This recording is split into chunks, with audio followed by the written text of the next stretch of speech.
and it is with deep appreciation that the Euphrates Institute awards you this year's Visionary of the Year. Congratulations.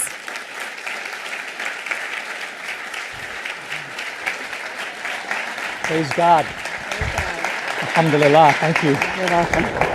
You're welcome. It's a deep, deep honor. I have to turn this on, don't I? Thank you. Just one.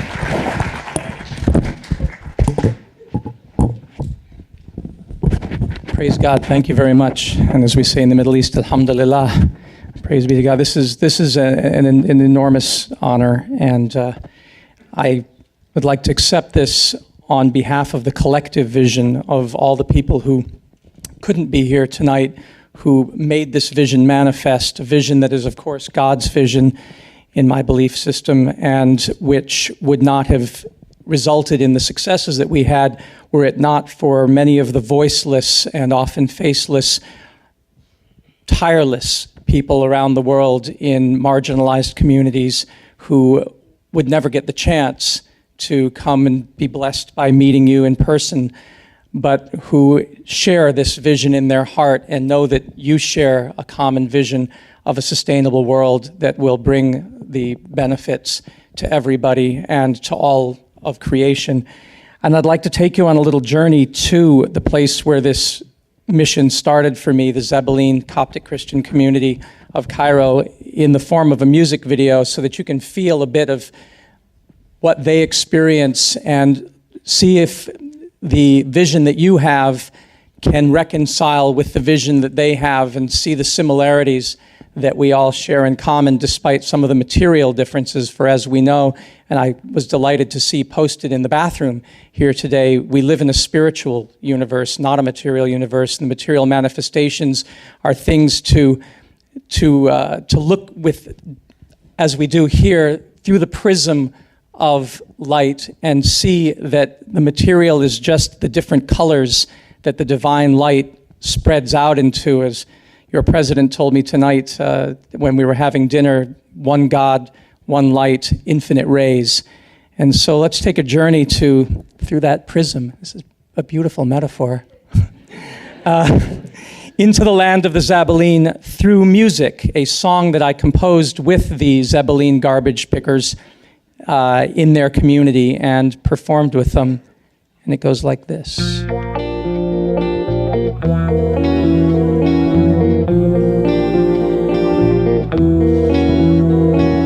Look beyond the garbage in the streets to find the garbage in your mind. Then rise above your prejudice of class to see there's treasures there to find. In garbage, in garbage. Everyone is told that one man's garbage is another's gold. But why are we never told? That one man's gold creates another's garbage? Lies are often told. If they obscure the facts, they think our hand will fold. We've got to lay it on the table in bold. The pollution is always someone else's profit. They're making lots of money off it.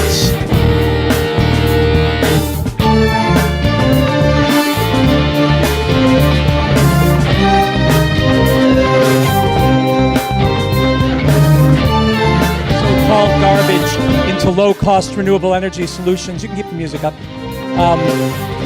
To help the poor. It's a fundamental idea in economics that surplus value creates profit.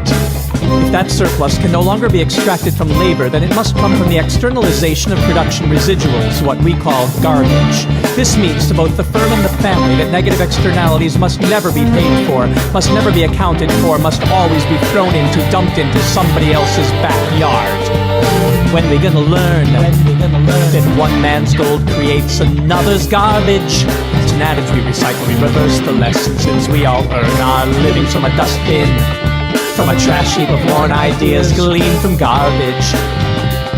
Then one man's trash can be another's gold, obscures the darker story that's never told. For all that glitters, new or old, is in the mind spun into gold by those who learn sell high, buy low. The dogma behind the status quo is garbage. Just garbage. It's modern mere frustration without points or separation, reinforcing miseration, having no appreciation. There's a downstream side relation to it all. There persists a sad delusion that the problem of pollution can be solved by mere dilution, but that's not the right solution, and there's still too much confusion about it all. Without plagued by concentrations caused by bioaccumulation, many toxins simply don't disperse at all. There's two spheres in which we should operate, one well-established, one in Kuwait. An ecosphere and a technosphere, put organics there, inorganics here. This industrial ecology is the way to look beyond the garbage in the streets to find the garbage in your mind. Then rise above the blindness of your past to see the prophets men have mind. From garbage, it's all garbage. We're talking trash.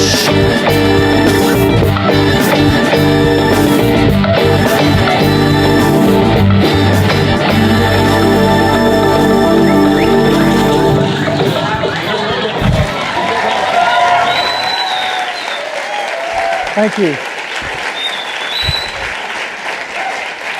Thank you very much on behalf of the wonderful production crew of garbage collectors who put that together. And somebody had to talk trash about the status quo, and who better than the Zabbaleen trash pickers?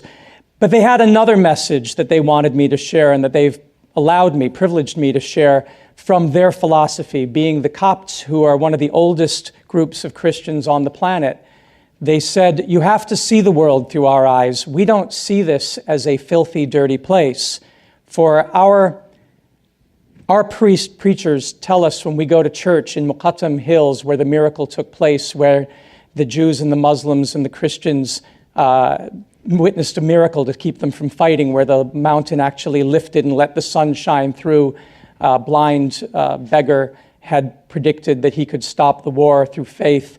They said, in our faith, we believe that because God gave us the example that he would cleanse us of our sins, because we're all born with sin. We're born filthier than the filthiest garbage you could imagine, and yet he recycles us and puts us back in service and considers none of us to be trash.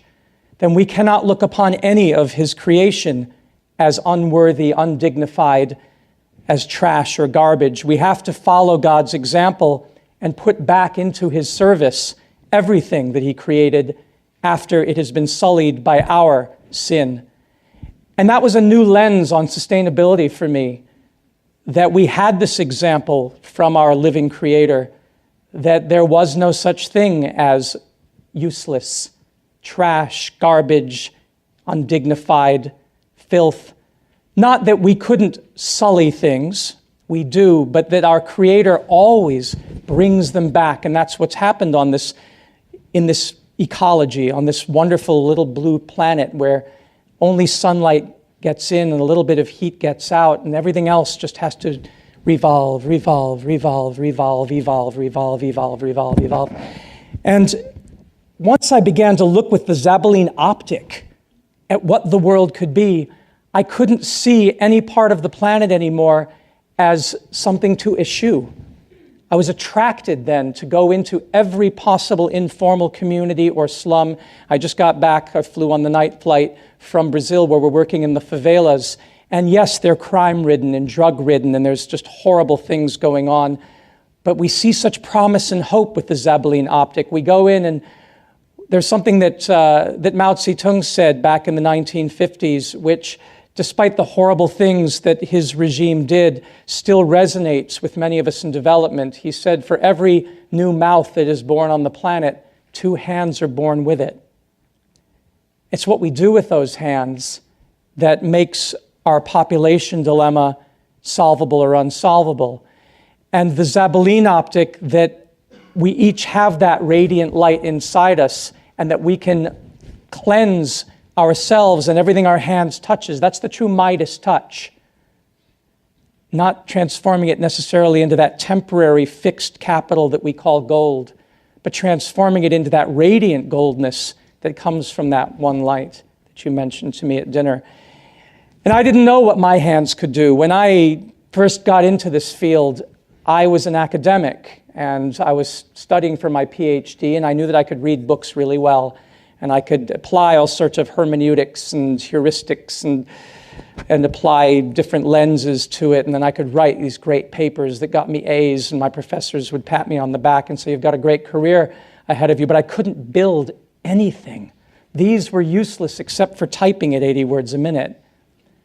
And I wondered what I could use these hands for. And when I went into these communities the first time in 2003, because a war had erupted in Iraq, in my mother's country, and I wanted desperately to go back to Iraq and work in my mother's homeland, but was unable to because the war had gotten so bad. I went to Egypt as a way station thinking, how can I help that part of my nature, my maternal side, and thought, well, I need to study Arabic for sure. I'll get killed because my Arabic was really bad. But I needed to do something that would convince the people I was worth having around. Because these are very practical people living in deprivation, whether in the slums of Cairo or whether in a war-torn area. When you live in these circumstances, as you know, you have to add value or you're a burden because you've got this mouth to feed.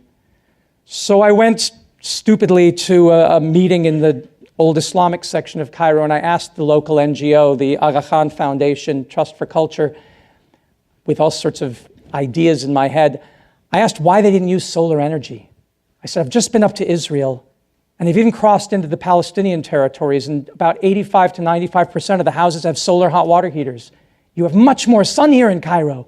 Why don't you have it? And Saif Rashidi looked at me, kind of scowled, and he said, because you're not here to do it. So I shut up, and we went on to another place, the Coptic Christian community you just saw with the garbage pickers, and I felt that burning question again. I said to Layla Iskander, who ran the NGO Spirit of Youth, which is to empower people, young people, to become teachers and lead their community, how come you don't use solar energy here? You have all these connections with the outside world, and you've got NGOs coming through. And she looked at me sternly and she said, because you're not here to do it. I said, but Dr. Iskander, that's just what Saif Rashidi said to me in the Islamic part of Cairo. She says, well, it's true wherever you hear it. I said, well, why me? And you know that whole thing, why me, Lord? We're always asking that. Why me? And she said, because you asked the question. That means you have a burning desire to find the answer. We're all busy. We're trying to save lives here. And we've got priorities, and we've got skill sets, and we've got connections, and we've got burdens and responsibilities. If you want there to be solar energy in Cairo, come live with us. Come stay in this community and find out what it's like to go without hot water and without electricity. And then see if you can solve it. And if you can, we're right here supporting you, loving you, helping you. We'll feed you. We'll do anything you need. But we don't have that expertise. And I said, you know, I don't have it either. I've read about it. I studied in college. I read a lot of, I visited. I've seen a lot of, she said, can you build one? And I looked at these 2 hands and I said, no. And then I thought, wait a minute, you're tricky. I'll bet that I don't have to have this skill set because the skills are found all in this wonderful ecology that you created. I just have to transform your idea. And so I went back to the States and I dutifully bought a popular science magazine that was at the airport that had a solar panel on the cover. And I came back to Cairo and I said, we can build this. And they looked at it and said, how are we going to do that? And I said, well, I can do research. And I went on the internet and I started looking up. You need glass, you need copper pipe, you need aluminum, you need to paint it black, you need a box, you need insulation. I could do this. And I bought all the materials and I brought them to the local carpenter, Mustafa Hussein, and I said, can we build a solar panel? And he looked at the plans, he looked at it and he goes, that looks easy, but we need to weld. He said, let me take you to the local welder. So we went down these narrow alleys and we found this guy sitting and welding out in the street. And he said, Herr Gamal, can you weld this? And he goes, okay. Here. We need the glass maker. Where's the glass maker? Follow these small children. The glass maker. Can you cut a piece of glass this big? No. Why don't you cut it in 2 pieces and then use silicone and a window frame? I have a window frame and make it like a window. Oh yeah, you don't need to have it one big piece. It can be, okay. So you get this expertise. So we bring that back. We start building the box. And then we looked at the picture and it had a stainless steel water tank. And so we went looking all over Cairo for an inexpensive stainless steel water tank that would take the pressure of the hot water as it heated up and expanded. And we could only find, for the price that people could afford, an old milk tank that was way too big. So we cut it in half and the local welder welded us 2 tanks and we set them up, one on my apartment. I didn't mention, I moved in with my wife into the slums of Cairo and took an apartment that was 700 years old and now we had to abandon it because it was on the verge of collapsing. But we lived without water and without hot water and without electricity most of the time. So we did, I should have mentioned, that's kind of critical to the story, isn't it? Details. No, I took it seriously. They said, come and live with us, and I assumed you all knew that meant that, of course, I would come live. No, we moved into the slums of Cairo in the old Islamic section, and we put one of these solar tanks on my roof, and then we put one in the Zabaleen community, so we had 1 foot in the Islamic community and 1 in the Christian. And then we watched for months as the temperatures changed, and sure enough, the tanks burst and cracked, and it was a disaster, and we flooded the roofs, and I said, I can't do this. I'm so embarrassed. And we were walking disconsolately across the city of the dead, carrying some pipes back. And little boys came up and they were, bakshish, tugging at you, I want money. And I said in my broken Arabic, Asif, I'm sorry, I don't just give money to people for begging. And they said, we don't want to beg. Give us a job. We'll carry those pipes for you. It's like, you could do that. Okay. I'll pay you 5 جنيه each one. La, 7, like 6. So we haggled. And they then started carrying the pipes, and we crossed through what they call maqabr. It means, the word macabre comes from this word. The maqabr is the old graves where the dead spirits are. And as we're walking, they're going, where are you carrying these pipes to? What are you doing? Well, we're building solar hot water heaters. Can we come see? Sure. So we go to the Zabaleen school where we're building, and we're putting the pipes there, and then I'm looking at this tank that's cracked and broken and dripping, and I'm looking very upset, and the kid goes, what's the matter? And I said, this tank, it cracked. And he says, why don't you use a plastic tank? I said, it's not in the plans. It calls for a metal tank. He goes, why couldn't you use a plastic tank? I don't know. It's just not done. He says, I know where there's a plastic tank the same size of that. And if you were to hold it this way instead of this way and put a toilet float in it, he's like a little kid. He says, you could do what I've seen done where they're storing rainwater. I was like, ooh, where can you take me to this place? He goes, it's, you have to go this way and take a left and a right and a left and a right, and it's about an hour's walk from here. I said, I don't know how I'm going to get there. He says, I'll take you. I go, great. He says, but you pay.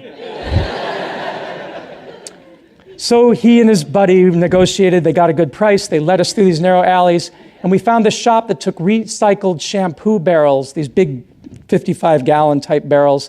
They come in from Saudi Arabia, unload their shampoo. And we carried these barrels all the way back to the school.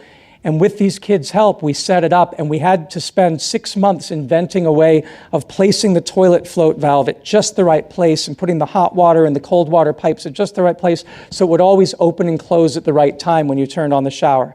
So it took a lot of faith on the part of the community and experimentation, but they loved it because they were inventors. And that's why I'm so humbled to accept this on their behalf, because they had that vision. The wonderful thing about this work is you find that genius, that Leonardo da Vinci spirit, that Thomas Edison is in each and every one of us, from the beggar child who you would have dismissed to the local garbage picker to the welder. They've all had these visions. They start coming up with, did you ever think of heating the water using the refrigerator? This was a security guard asked me that question. I said, no, that doesn't make any sense to me. A refrigerator's a refrigerator. He goes, no, but the back, you know how the back gets really hot? I did a design and it seemed to work, but then I had to move because I got kicked out of my apartment. But I was thinking when I had a refrigerator, I could heat water, and I actually got it to work for a little while. Who knew? Of course, it's a heat exchanger. That's what the compressor is. It gets hot. This genius is within people, but what they don't have is they don't have the capital. They don't have the confidence that they can take the risk without losing everything. And they don't have access to credit, so that if they have an idea, they can take a risk. I had a credit card and student loans and plans. And so we worked out this deal where, because nobody's watching these informal communities, if you can show the picture there, since nobody's watching what goes on in this, the police are often afraid to go in there except when they come in to beat people. There's all of these opportunities and these rooftops where you see the big pigeon houses up there. This is how they feed themselves. You see pigeon houses on top. And then there's what you saw in the video. They have ducks and chickens and rabbits on the roof. And as you go down the staircase, you have to step over a pig. And then I went to see Musa in his bedroom, but I didn't know which one was his bedroom. I knocked on the door. I heard a weird sound. I opened it, and there was a cow and a calf in the second-story bedroom. And then the mom was sleeping next to the donkey on the third floor, and the pigs were down in the basement, and there were goats and sheep walking up and down the stairs. And you realize that they're not seeing the world the way we do with the zoning restrictions. They're saying survival. It's all there, and you can find somebody who's willing to take a chance. So I'd like to show you another music video, if you don't mind. Because when I did my PhD, how many of you are doing your PhDs? You know how, on your way, you know how dry and boring it can be.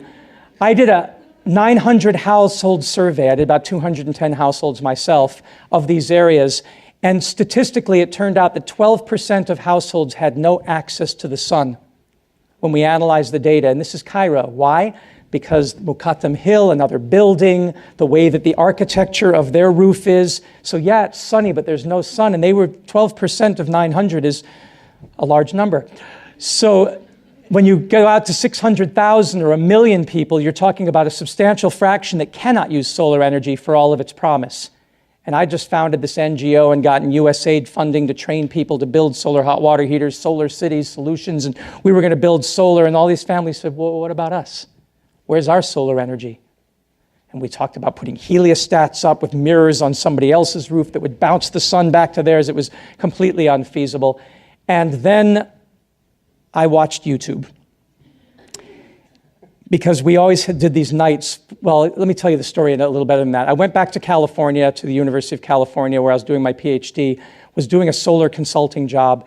And in the supermarket checkout line, as I was about to leave the supermarket, saw Mad Max Beyond Thunderdome in the bargain bin for $4.95.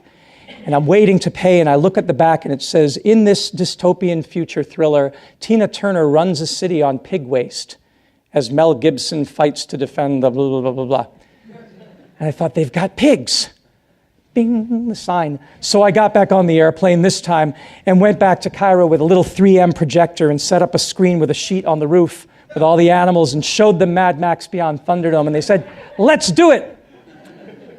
But when I called the university professors, they said, you can't possibly build a biodigester on one of those roofs on the city that's big enough, because the roof is so small relative to the amount of animals that you'd need, that even though there are animals throughout this whole city, you're not going to get the volume of waste you need. So give up. Nice idea, buddy. They got animals, but they don't have enough waste per family. You'd have to have a big community digester, and then you have to have people taking their waste from the animals, shoveling it, carrying it. The logistical nightmare would just shut the whole thing down. But I found YouTube, and I found this guy named Dr. Karve in Pune, India, and he had made a discovery that you could do biogas better in the city without animals. And he said to me when I visited him, if you excuse the accent, I just, for some reason, enjoy doing this. He said, everybody's been getting biogas wrong for 300 years. The bacteria live in the stomach and intestines of the animal, not in its butt. They don't like to eat. They make. So don't give them food. But don't give them your food. They're just bacteria, for God's sake. Give them your garbage, and they will transform it and make 100 to 300 times as much biogas per kilogram. And then it is better to be in the city, because he said the more people there are, the more garbage you have. Therefore, the city is the right place for biogas. Have any of you heard that? Has that become part of the teachings in America recently? That the city is the best place for biogas? Because we all tend to think of biogas being on the farm, right? Cows, you need big cows, or in Mad Max, huge numbers of pigs. We're the pigs. And we make a lot of waste. And it isn't the waste that we throw out of the back end of our bodies. It's the waste that never makes it into our mouths. 40 to 50% of the primary solar energy that's embedded through photosynthesis in our food never makes it to your table. It doesn't even make it to the supermarket. And the stuff that does make it to the supermarket, another huge fraction never makes it to the actual checkout line. And then of what we buy, there's a huge fraction of that never goes in our mouths, and there's stuff we leave on our plates. There's so much embedded solar energy, and that energy can be used to make biogas. So let me sing about it rather than telling you about it. Nice and loud, if you don't mind, because the bass lines, I'm a bass player. No, generating methane. The new Here we go. Dr. Carvey of the Appropriate Rural Technology Institute, ARTI, has developed a revolutionary approach to generating methane. The new method is more efficient than the traditional one, and it doesn't need dung. Our system is 400 times as efficient as the dung-based biogas plant. And because of that, we could reduce the size.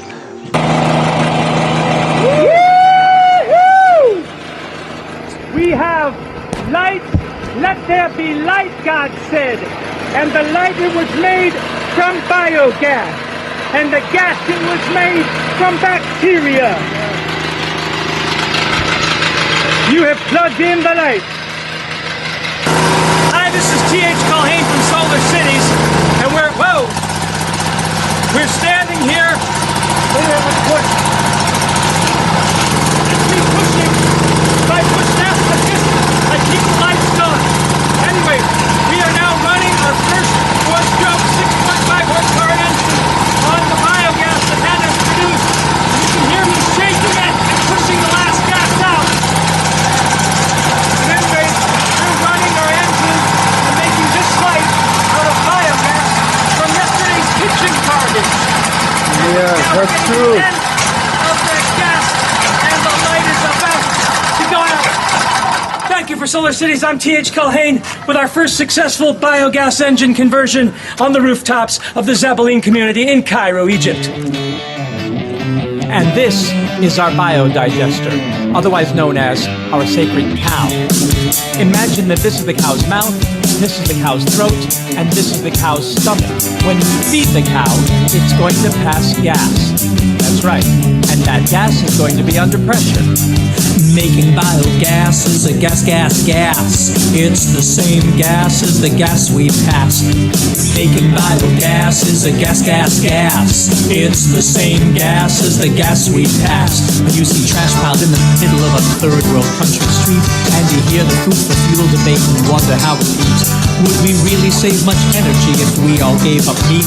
Do we really need those nukes, or is that just the drum they beat? Must be some other way.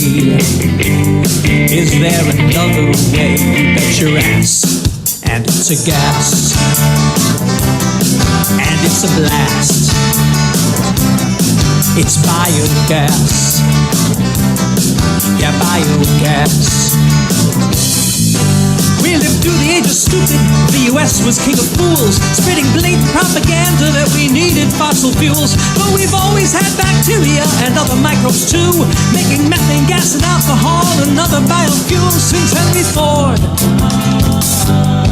And way before, there's been no need to go to war. There is an answer to please Al Gore. We can't afford to just ignore the simple fact of biogas.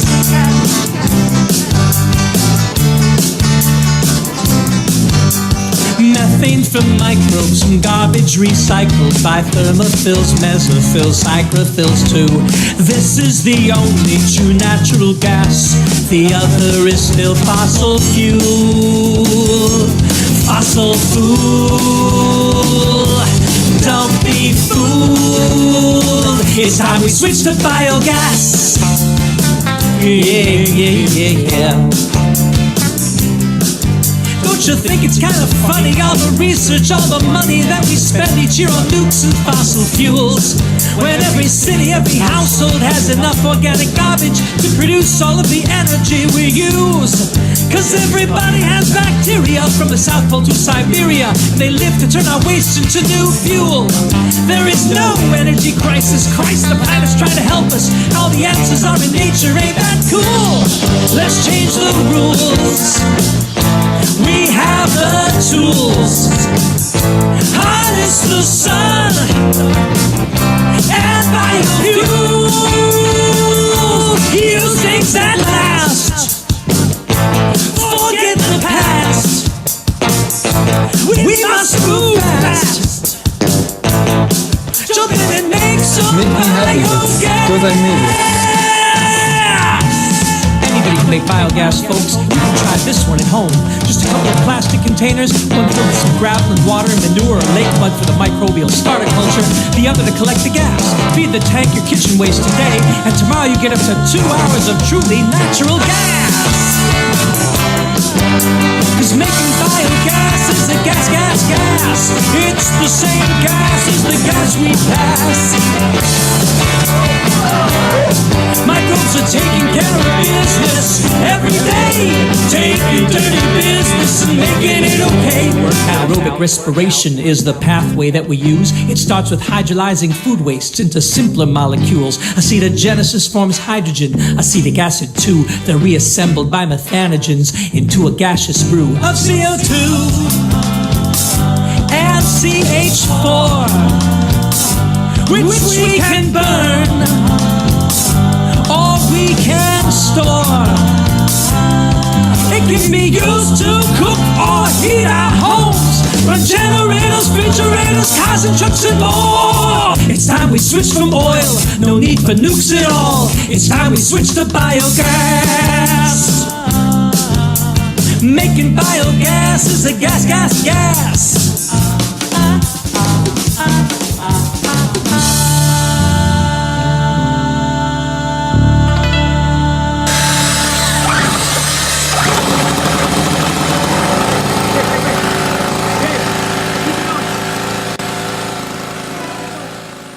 So let there be light.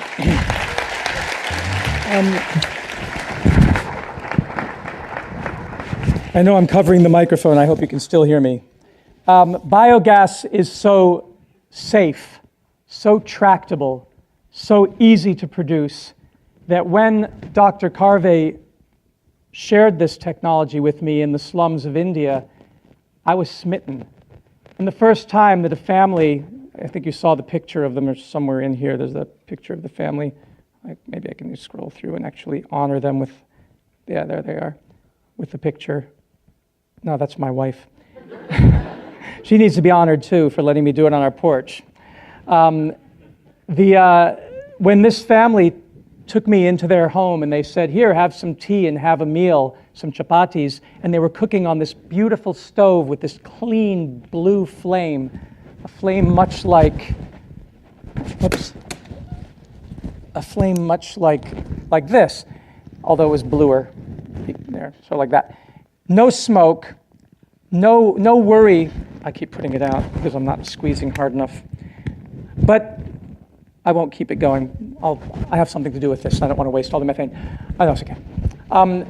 The fact that that flame was there in the kitchen and you couldn't smell anything, and they're cooking this wonderful meal and it smells delicious, and I'm reflecting on my experiences in Cairo where they were cooking on kerosene baburs and the smoke would cover the stairwell. They had to cook outside in the stairwell because the smoke was, so you're nodding, you've probably seen this, right?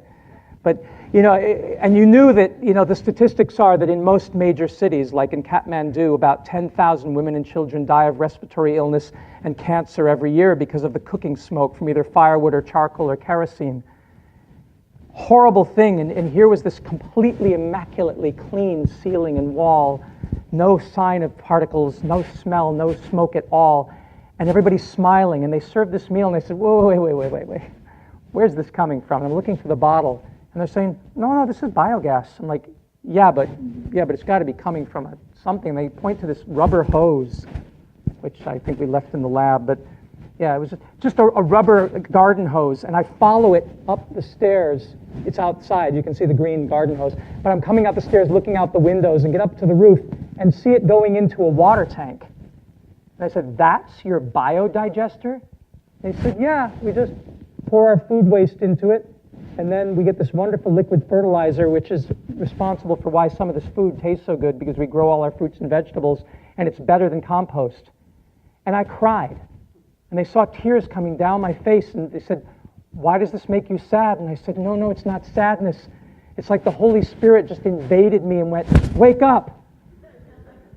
30 years I had been studying sustainable development. Nobody ever told me that you could, within 24 hours, turn your food waste, that banana peel, that moldy bit of bread, the stuff you scrape off your plate, you could turn it in a simple water tank into methane and fertilizer that is better than compost, and it's liquid, so you can just pour it on the garden or have it go in a pipe. No labor. They had a little bit of labor grinding the food up, so I was a little concerned about that. They said, no, you just leave it in the bucket and let it soften in the sun and then pour it in. But I'll show in the workshop tomorrow. We use the InSinkErator food waste grinder now and just press a button. But that revelation was amazing. And then I said, but is it safe? When you're producing methane, it's got to be dangerous. And they said, no, I mean, you could wear it around your neck if you wanted to. It's not going to explode. I couldn't believe that I could be this close to biogas. And because of its characteristics, it's about 70% methane and 30% carbon dioxide with trace amounts of hydrogen sulfide, which is good because you can smell it if it's released, not being burned, so you'd know if you had a leak. But if you went in there with a lighter and you tried to light it in the room, it has to be over 5 to 6% concentration by volume to explode. And if it does, it's lighter than air. So here's the thing about methane. Okay, this is propane. This is C3H8, right? And that's heavier than air. So that's going to fall to the ground. And if you have a propane leak, then you come in the house and you light a cigarette or turn the lights on, and boom, the house explodes. And this is ammonia, NH4. That's what is released in your compost bin. Let's put that aside for a second. There it is. Okay, so this is methane, right? So methane is lighter than air, so it floats. So if you do have a release, which I'm doing right now, sorry, it's being released in the atmosphere, up it goes and through the cracks and it's gone. And so you don't have this catastrophic buildup if there was a leak. The other thing is, because this tank is filled with water and the gas is only in the top part there, if it did explode, it would just splash water everywhere. We've done it, and it just bounces up like a rocket and then splashes back down. But it can only do that if you deliberately introduced oxygen into it. So it would take a terrorist with a scuba tank, putting air in, and then you'd unwittingly light it, and then it'd go poof. So it's not a dangerous solution. It's something that you can keep on you, and it's not dirty like when you have carbon in this sort of little buckyball. A lot of carbon creates a lot of soot. The methane molecule, when it combines with oxygen, just makes carbon dioxide and water. when I was in China and was in a place where they had an 8-kilowatt generator running the electric building on the biogas they stored in plastic bags on the roof, I was able to go to this unventilated room and put my nose up to the generator, exhaust, and breathe. It's carbon dioxide, so eventually I'd pass out, I suppose. But there's no carbon monoxide, so these stories of it's the winter and there's no power and people run their generators in the garage, but the carbon monoxide seeps to the house and they're found dead in the morning in their beds because carbon monoxide has a higher affinity for, blood has a higher affinity for carbon monoxide than oxygen. It doesn't happen with biogas. So it's completely safe in that regard, releasing H2O, there's that little Mickey Mouse, H2O, water, and carbon dioxide, which I won't bother to take the molecule apart to demonstrate. But your dangerous fuels are the ones that have lots of carbon in them, not this little guy. So it's this amazing, amazing substance that's been on the Earth for 3.5 billion years, produced by the same bacteria that are in that tank, the archaea, God's first creation, the Adam and Eve of our Genesis here. The archaea, the single-celled kingdom of their own. They're not bacteria. We call them bacteria, but they're actually their own kingdom. And they've been here since the beginning, and they live inside your gut, so that long after we've passed from this earth, the archaea will still be here until the earth is itself no more. They are the alpha and the omega, and they're part of us. So when I want to build a biodigester, I don't think, oh gosh, where am I going to get the starter material for my biogas? It's in me. I've started biodigesters with my baby's toilet waste, diaper waste. And I'll show you a picture of the tank I did. But before I do that, I want to show you the miracles. I showed you on the video using a generator. But there's other types of technologies coming along, like this one here, which is a Peltier device. Does anybody know what that is? No? No? It transforms temperature differentials into electricity. Would you mind? I'll get somebody from the audience, actually. Let's see. You're getting a PhD. I think you can handle this. He needs to use his hands sooner or later. Okay, yes. Okay, so I'm going to take this off. And that? Yes, thank you. Hold that light, and let's hope this works. All right, so I'll lift it up. So what I'm going to do is I'm just going to heat the bottom of this Peltier device with, we're going to imagine this is biogas. This actually is fossil fuel-derived methane from your chemistry lab, but it could as well be biogas. They're the same thing.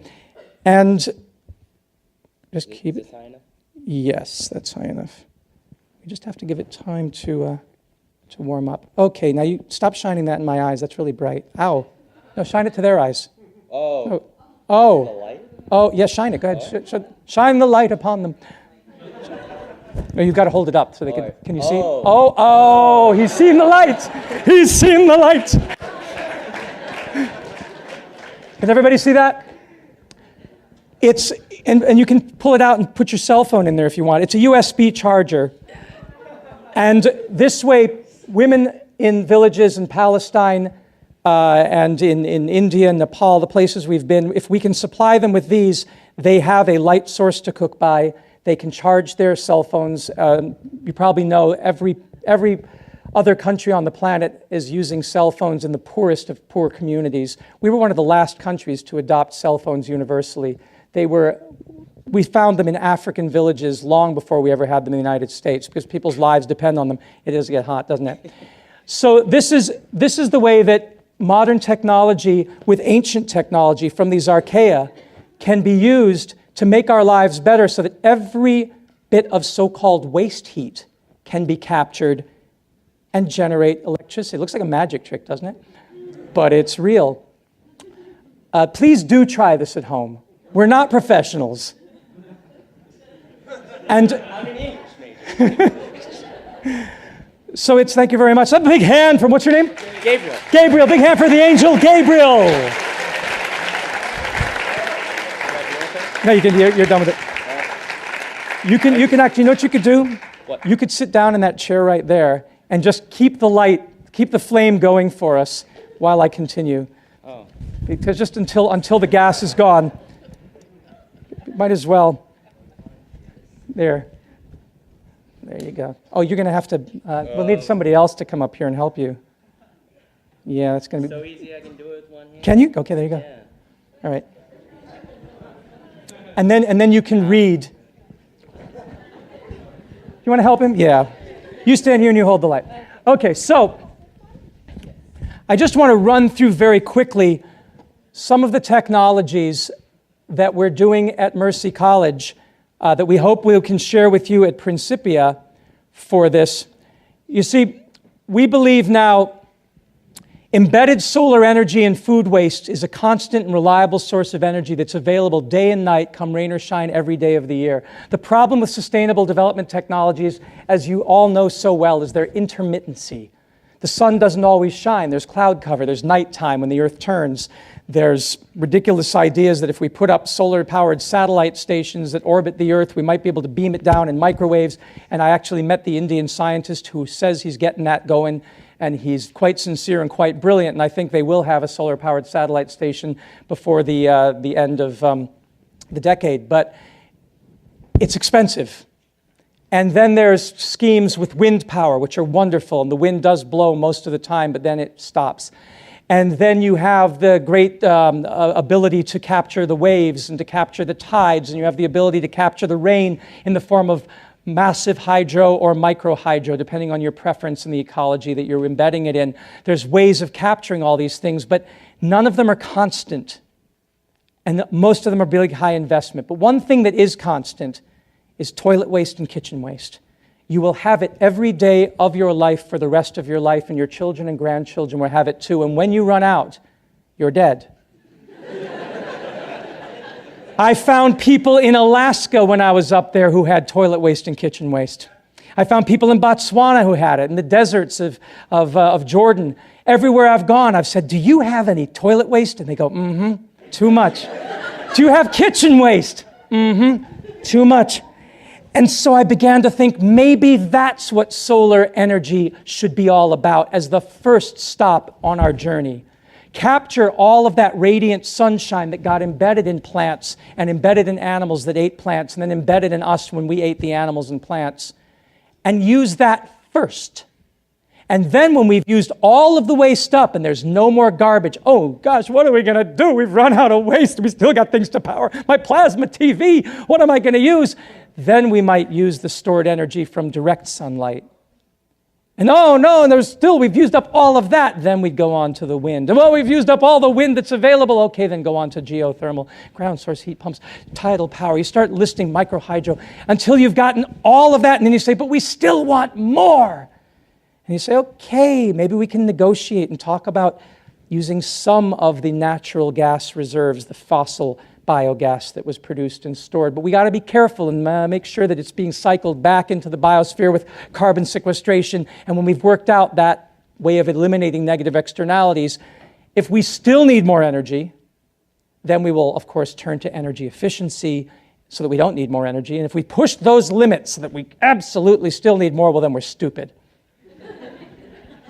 But then we could maybe turn to clean uses of fossil reserves of hydrocarbons, the big molecules, making sure that the CO2 never goes up into the atmosphere and the CO never gets into our bloodstream and that the soot never gets into our lungs. And there's ways of dealing with the heavier molecules, but you've got this sacred molecule.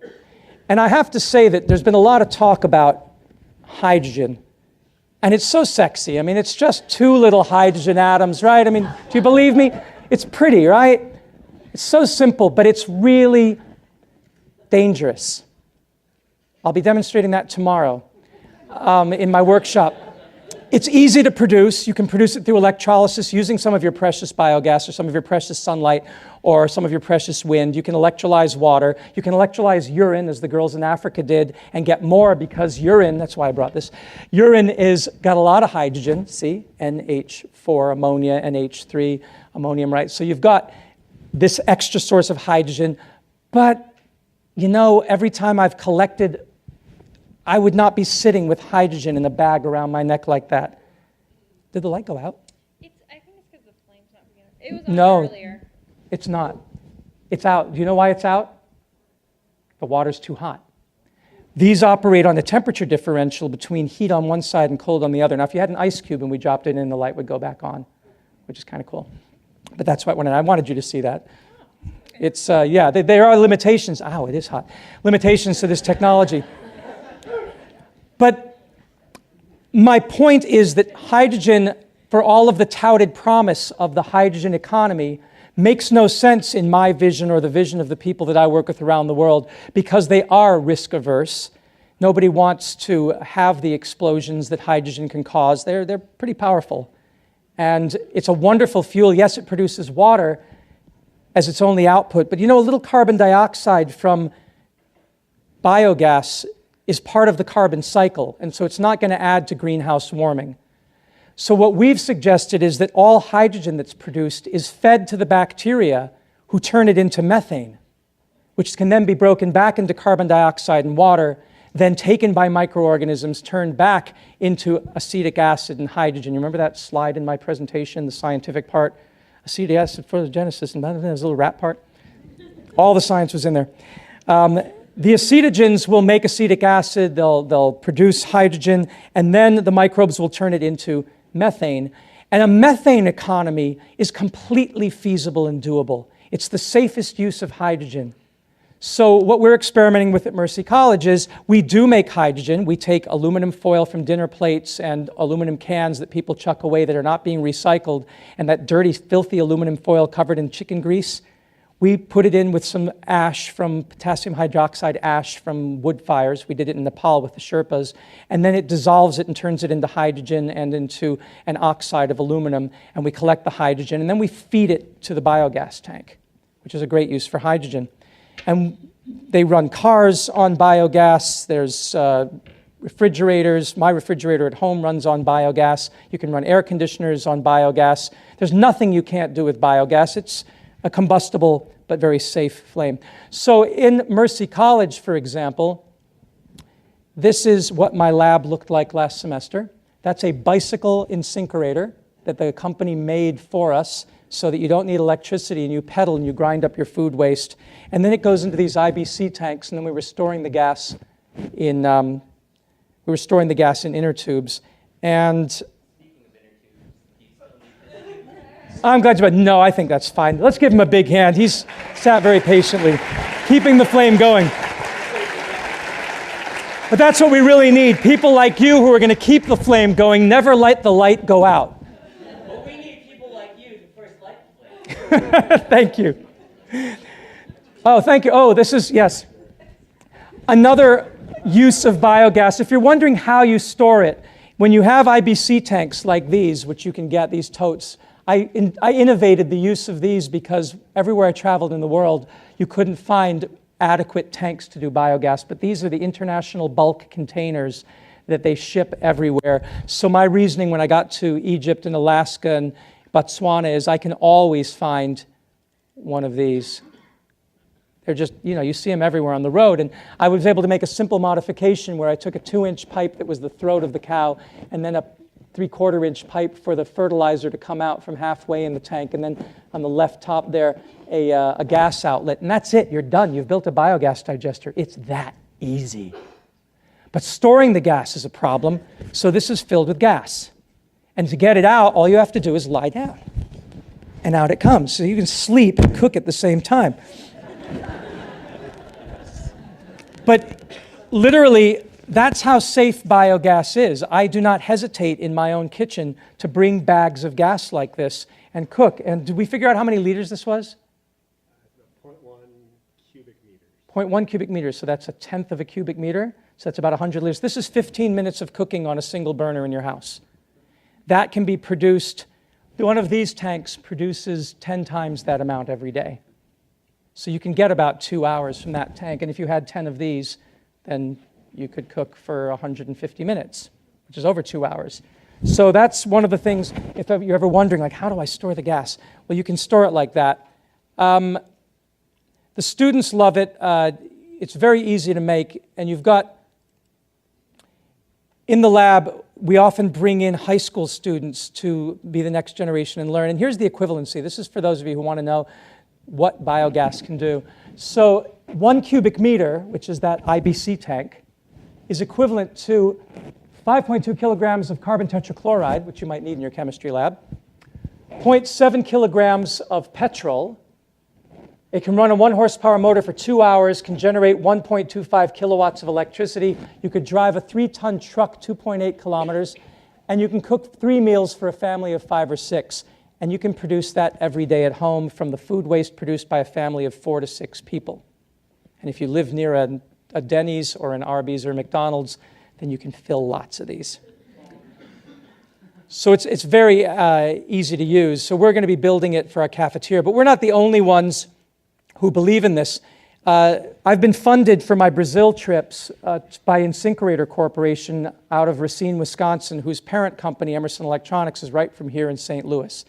And I met them the first time I came to St. Louis to meet with you, Janessa, and we began to talk about an inconvenient truth I pointed out when I was at National Geographic, and after my talk, talking about all the different technologies humanity has available for sustainability, somebody said, Dr. Culhane, if you could say what you think the most important technology for the 21st century to solve our environmental problems would be, which one is it? Is it your solar, your wind, your geothermal? And we started listing the ones I listed. And I looked at the television cameras and out at the crowd, and I thought, ooh, this is going to be tough. And you want to, there's no silver bullet, you know, we have to all work together with walls. That's not going to cut it. You need a soundbite. So I said I would have to say that the most important environmental technology for the 21st century would be the incinerator. They said, the garbage disposal? I said, yes, absolutely, because it increases the surface area to volume ratio of our waste to such an extent that microbial action that was otherwise unable to compete with the human population increase and the waste that we were producing would now be commensurate with those rates of production to such a point where nature could once again recycle all of our waste back into inputs in this industrial ecology system. And they bought it.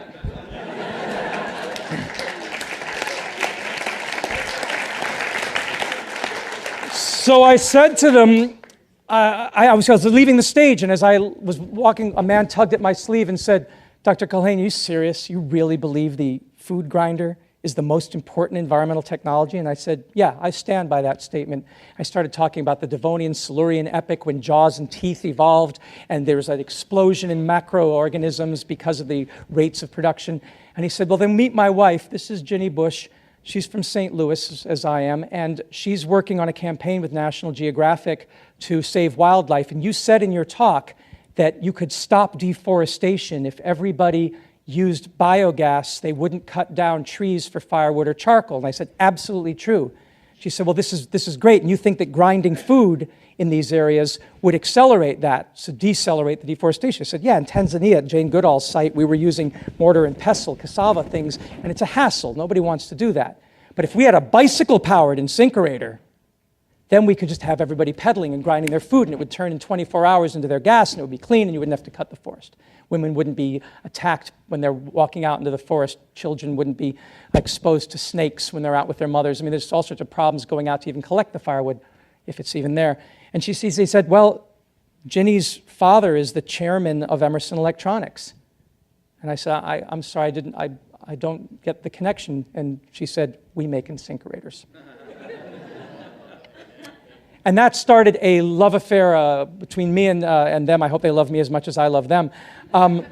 Where they're now funding our work in Brazil to bring this technology. They did invent the bicycle-powered incinerator for us. And we bring them, and we've got one now here at Principia College. You don't need to put it in your sink. You can bring it outside, and we use them as the compost companion, because even if you don't have a biogas system yet, if you grind up your food, you can get perfect fertile soil in 3 to 6 days, not 3 to 6 months, because you've made the food so small that the microbes, the bacteria, the fungi, the insects can really get at it. And you can do vermicomposting and feed them the things they tell you not to, the citrus fruits and the acidic stuff, the onions and the tomatoes, because you balance the pH when you grind it all together. So you don't even need a compost bin. You can grind the food and toss it into your garden and throw some leaves on it. And so everybody now can compost, and it'll work all winter long if you do have an insulated bin, because you've accelerated the rate at which the microbes can work. The company, of course, is behind this in a big way. In Chicago's O'Hare Airport, they now have these columns that say, grind virtually any kind of food waste into an unending source of electrical power for a city. It's never been done before. Consider it solved, Emerson. It's becoming one of the greatest solutions for sustainability that the world has ever seen and yet not known about, because it's the most ancient of our sustainable technologies. Can you guess how long we've been able to do this? They did it in Back to the Future with the DeLorean. We've actually had this technology since before Homo erectus, when we were farting. And I've met villagers who say to me, oh, you're doing biogas? Yeah, we used to do that in the old days. We used to dig a ditch and throw all our food waste in and some manure and then cover it with mud and put a bamboo pipe in. People have known about this for thousands of years. Why have we forgotten? That's the scary thing. But we know about it now, and I've got to stop now because I've run out of time. Just want to let you know that we are building at Mercy College a Center for Sustainable Practice down here in Parking Lot R, and we're going to put the Puxin biodigester. This is the one that we built in Brazil. It's a cement biodigester that has metal molds that you can use hundreds and hundreds of times. So you go and you set up the molds and pour cement, and you're done within a week. You've got a 10 cubic meter digester. This is when we did it in the Philippines. I'm standing with all the mold plates. You just get the molds to a country, as we've done in Brazil, and you can then put the toilet waste, the kitchen wastes, into these tanks, and then the effluent goes to the garden. It's so easy to build this that I can do it. And it's just, you just clip these together. No special skill is necessary. We train people in as little as a day how to build these Chinese systems. This is the neck of one that a school in the Philippines that we built sticking out. It can be done above ground or buried. We hope that you will build one here in Principi at some point. Like I say, they're easy to make, and this is the beautiful flame that you get out of it. But there's a host of other technologies, of course, that we want to implement, from solar to hydroponics and aquaponics. And we have at the school, we have a GEC gasifier. This turns pine cones and wood chips and acorns into syngas so that we can also run electric generators off of it. That comes from Berkeley Labs. So my final thing is to try to convince you that we've got the solutions. So I'm going to play one last song, which is Consider It Done, No Need to Hesitate. And it goes like this. And you'll see a lot of these technologies in here. Feared the world was going. People feared the world was going to end. Y2K or 2012. Climate change disasters around the bend. All our resources going to hell. Complex engineering ruled the day. Supersized in every way. Still the word got out that many things could be done in a simple way. Consider it done today. No need to hesitate. We have the technology. Consider it done. Consider yourself alive. Consider it DIY. When making things work's your pride. You have all you need inside. Consider it done.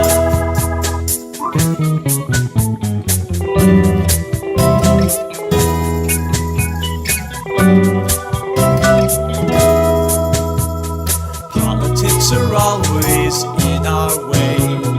Economics still holds sway. Yet as long as we're still making waste, we've enough to get through each day. Garbage in need not make garbage out. Trash is merely in our minds. Food waste really sunshine's energy. Rain or shine to be had for free. So the lesson for you and me is the problems that we perceive. All the problems we face today can be solved in a simple, solved in a simple, solved in a simple way. Consider the bird.